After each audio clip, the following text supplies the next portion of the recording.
Good morning, gentlemen. This is the Crisis to Courage Daily Prayer for Men. Welcome. If you are just joining us, we meet every single day, 8 o'clock a.m. Pacific Standard Time, to encourage you, to build you up. And it is Friday. It's time for the weekend. Possibly for many of you, you've worked all week.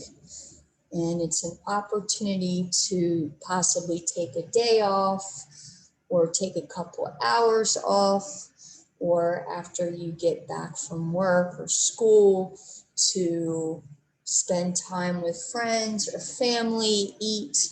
Hopefully you're doing something relaxing. God tells us to enjoy the good of all of our labor. A lot of times people are so busy laboring, they're not having any joy. And even if you get persecuted, you can have joy, as we have seen from the character of Job and how he lived his life.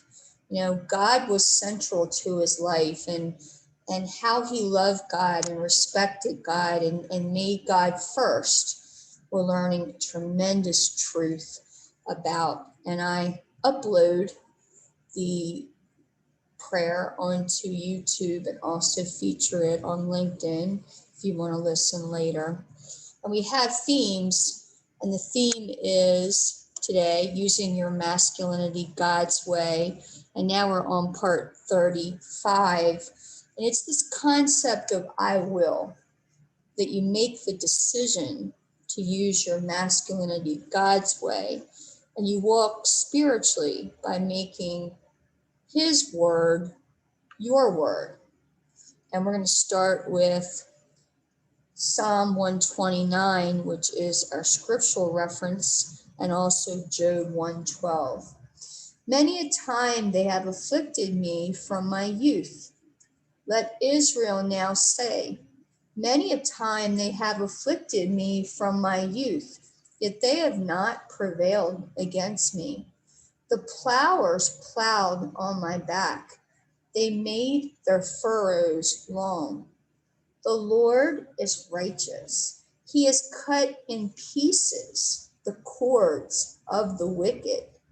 Let all those who hate Zion be put to shame and turn back. Let them be as the grass on the hilltops, which withers before it grows up, with which the reaper does not fill his hand, nor he who binds sheaves his arms. Neither let those who pass by them say, the blessing of the Lord be upon you. We bless you in the name of the Lord. So let all those who hate Zion, God's people, be put to shame. And David was talking about, many times I've been afflicted. It says the plowers plowed on my back. They made their furrows long. That sounds not fun.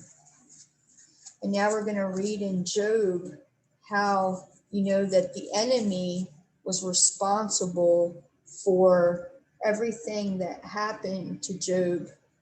And now God recognizes here the devil's power, or is called Satan when it's an indirect hit.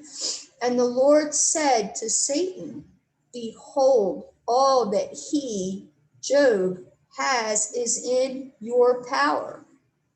He acknowledged the power that Satan was given, or the devil was given. Remember when Jesus Christ was being tempted, he said, look, if you fall down and worship me, all will be yours. Like, I've been given this power, and to whomsoever I will, I give it. So he had power to give. And so God is acknowledging the power here. So do not think that when things happen to you, God is unleashing bad things on you, or he tempts you, or he tests you. That's clearly not true. But now it says here in Job 1:12, and the Lord said to Satan, behold, all that he, Job, has is in your power. Like I said, he's acknowledging it. From the fall of man, the dominion that Adam and Eve received was given to the devil. God does not unleash evil on anyone. People say, well, why was he so nice in the New Testament, but in the Old Testament it says he does this and he does that? Well, one, they didn't know about the devil, so everything was contributed to God, and they couldn't talk about other gods. It was actually against the law, and people tend to obey the law, especially if they receive the consequences of the law. And two, when it says that God did this or God did that, it's the Hebrew word allowed, because in Hebrew, there's no word that goes from allowed for allowed. So it says he did.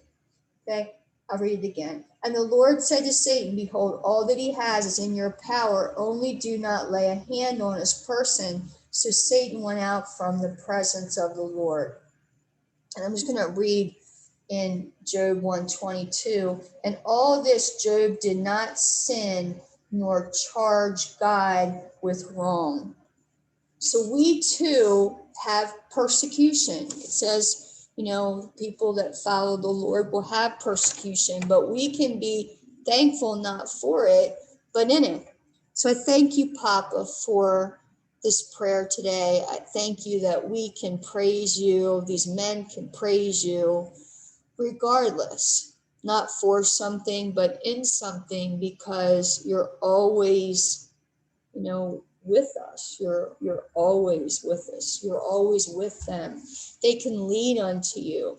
And when you recognize that if they can praise you, even when the enemy is attacking them and trying to get them to blame you or to blame themselves, that is endurance. That is where the sweet spots of life are. That's where the rewards for eternity lie. Work in hearts mightily today, producing a shift. Don't let them be the same. Just like we learned yesterday, one word. That one word can change you, gentlemen, with signs and miracles and wonders following, which cannot be denied. Think about the signs, miracles, and wonders by doing life God's way, not your own. Help them rise up and offer comfort to women and children, and help their communities navigate an evil revolution with the good one for such a time as this. And the powerful, abiding, never changing, transformative, wonderful, amazing, miraculous name of King Jesus of Nazareth. Amen.